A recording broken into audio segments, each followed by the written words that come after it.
Hit me. Okay. So, can you have a reception in a different location than your ceremony? Yes. Sure. Why not? Cool. Did you want more information? Yeah. I mean, yes, of course. Of course you can. I mean, it creates different pair of logistics that you have to think about. Which is my next question. Ooh, okay. I won't get ahead of myself then. How do the logistics work? If they're in different places? Yeah. It's just it's not more complicated. It's just another thing to think about. So you have to think about how your guests are getting from the ceremony to the reception, how your bridal party is getting from the ceremony to the reception, how you're getting from the ceremony to the reception, and like how long does it take? Now, I've had people who, have a hometown church and they want to get married in the city of Charlotte, but they maybe grew up in like Huntersville, so it's like a 45-minute drive. That cuts into like a lot of your time, like your photographer's time. They're still charging you for that 45 minutes. Your planner's time is still charging you 45 minutes. So, those are things to think about with the logistics. And also the timing is another thing to think about. Right. A lot of churches have restrictions on times. Like what? Like the Catholic Church offers like a 2:00 ceremony. Some offer like a 5 or 6 o'clock, but I think it's usually 6 actually. So it's not like your ideal like 4:30, 5 o'clock ceremony. So you kind of have to plan your day around that. I don't remember. Did our church offer? Why did we get married so early? They were doing multiple ceremonies a day. Yeah. So that's another reason.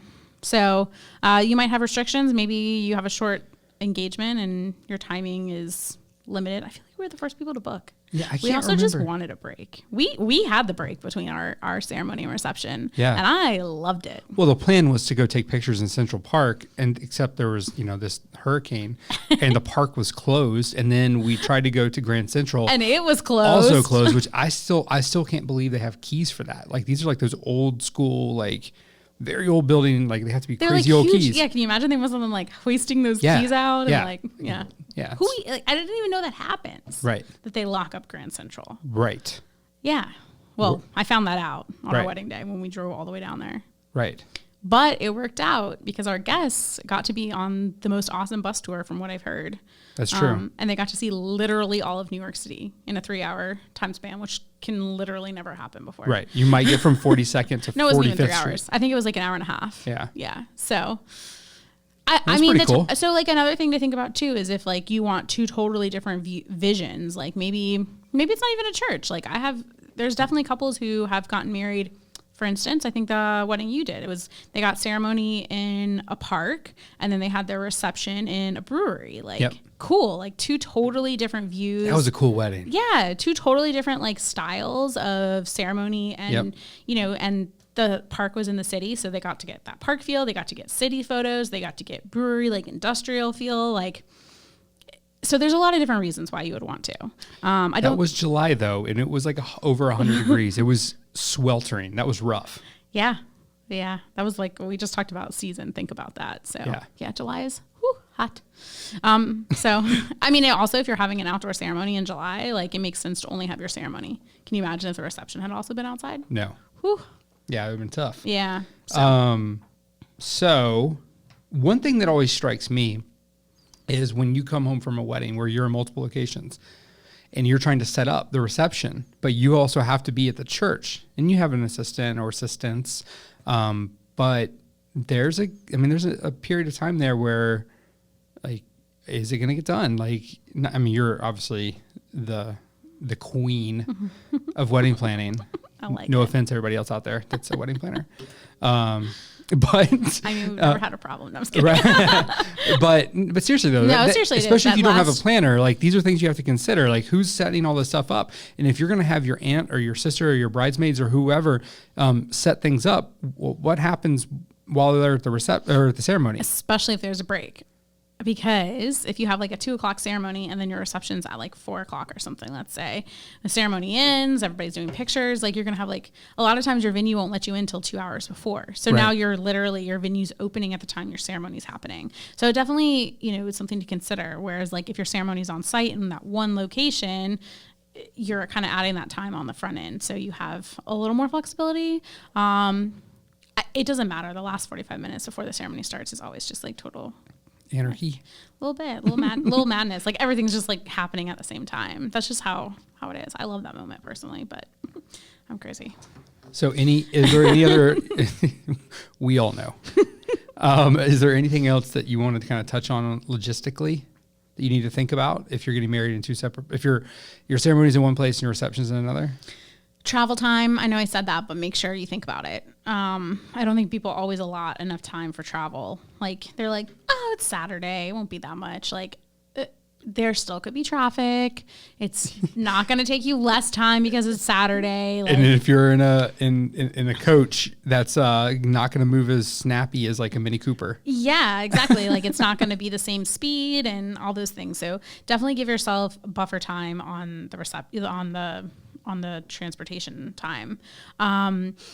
Also, if you like have all your guests are having to go and like get parking, like that's going to add time if you're not providing like the transportation. So think about that. And then pictures, think about the pictures, logistics. So a lot of churches give you like, 30 minutes, 45 minutes, an hour after ceremony ends for pictures. So you're probably not going to be able to do pictures inside your ceremony. So inside of the church. So where are those pictures going to happen? So keep that in mind too. That's all good advice. Do the ceremony and reception have to be the same day? No, they don't. A lot of people are wanting to do intimate ceremonies, like very small, like immediate family. I haven't heard too much of that other than like elopements like we talked about a few episodes ago. Yeah. I feel like it's becoming a little more popular. It's very interesting. I would say if you're going to do like a small intimate ceremony and a big reception, I would probably actually recommend that you do them 2 separate days. That way you don't get any like weird hurt feelings. Yeah. So yeah, if you want to do like a small intimate ceremony and your home church, and then a couple weeks later do like a big reception with everybody. I've had a couple who got married, who did their like church ceremony, like with their close family, and then they had like a like more low key kind of like ceremony. It wasn't like as official. I think a friend married them kind of thing. And then they had their reception. So people still were like a part of it, but they did their like big, like religious kind of celebration prior. So that's kind of cool. There's no rules. Why not? Yeah. Change it up. Do what you want. It's your wedding. Yeah. Pros and cons. All right. Go. What are the pros?